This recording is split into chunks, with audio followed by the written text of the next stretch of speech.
საქართველოს ახალგაზრდა იურისტთა ასოციაციამ ბათუმელებისა და ნეტგაზეთის დამფუძნებლის პოლიტპატიმარ მზია მაღლობელის სახელით ადამიანის უფლებათა ევროპულ სასამართლოში კიდევ ერთი საჩივარი გააგზავნა. საჩივარი მზია მაღლობელის ადმინისტრაციული წესით უკანონო დაკავებას და მის წინააღმდეგ წარმოებული ადმინისტრაციულ სამართალდარღვევათა საქმეების ფარგლებში გამოვლენილ დარღვევებს ეხება. როგორც საიაში ამბობენ, ახალი საჩივრით დასაბუთებულია, რომ მზია მაღლობელის მიმართ გამოყენებული ადმინისტრაციული დაკავებითა და ადმინისტრაციულ სამართალდარღვევათა საქმეების წარმოებით ადამიანის უფლებათა ევროპული კონვენციის ისეთი ფუნდამენტური უფლებები დაირღვა, როგორიცაა თავისუფლებისა და უსაფრთხოების უფლება, საქმის სამართლიანი განხილვის უფლება, გამოხატვის თავისუფლება, შეკრებისა და გაერთიანების თავისუფლება და სამართლებრივი დაცვის ქმედითი საშუალების უფლება.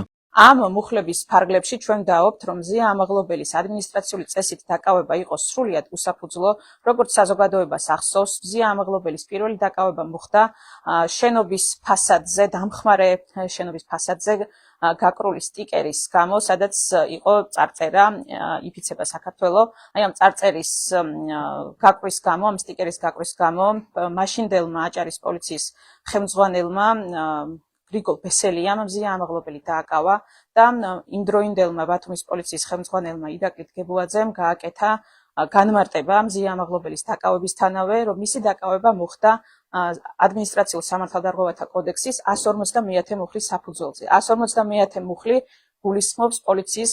გულისხმობს იერსახის დამახინჯებას და როდესაც პოლიცია მიხვდა, რომ ამ მუხლის საფუძველზე მათ არ ჰქონდათ საერთოდ კანონმდებლობით ფორმალურადაც კი უფლება, რომ პირი დაეკავებინათ, იმიტომ რომ კანონი არ ითვალისწინებს ამ მუხლის ჩადენის შემთხვევაშიც კი დაკავების შესაძლებლობას. შემდგომ პოლიციამ გააყალბა სამართალდარღვევის ოქმი და მას ჩაუწერეს, რომ თითქოს ის პოლიციელებს სიტყვიერ შეურაცხყოფას აყენებდა, თუმცა ეს ვერ დაადასტურეს ვერც სასამართლო პროცესებზე. სტრასბურგში ამაღლობელის პირველი საქმის განხილვა სწრაფვადაში უკვე მიმდინარეობს. პირველი საქმე სისხლის სამართლის საქმის ფარგლებში აღკვეთის ღონისძიების სახით პატიმრობის უკანონოდ გამოყენებას, აუსაბუთებელი პატაკის საფუძველზე მზია მაღლობელის ტელეფონზე ექსპერტიზის ჩატარებას და სისხლის სამართლის საქმის წარმოებისას არსებულ იმ დარღვევებს ეხება, რომელზეც ქვეყნის შიგნით გასაჩივრების მექანიზმები უკვე ამოწურულია. მზია მაღლობელის უფლებების დარღვევის სხვა ფაქტებზე სტრასბურგის სასამართლოში სხვა საჩივრები ეტაპობრივად კიდევ გაიგზავნება.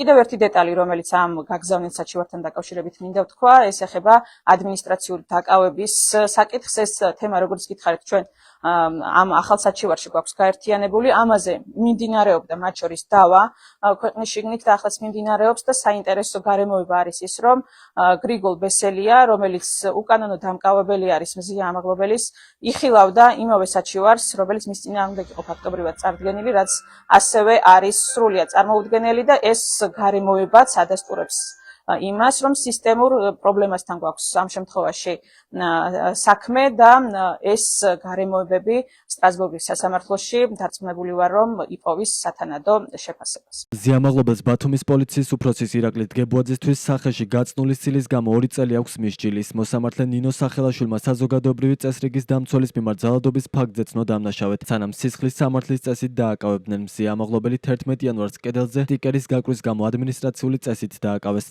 შეფასებით ამ ქმედების გამო პოლიციას ამაღლობელის დაკავების უფლებამოსილება არ ჰქონდა.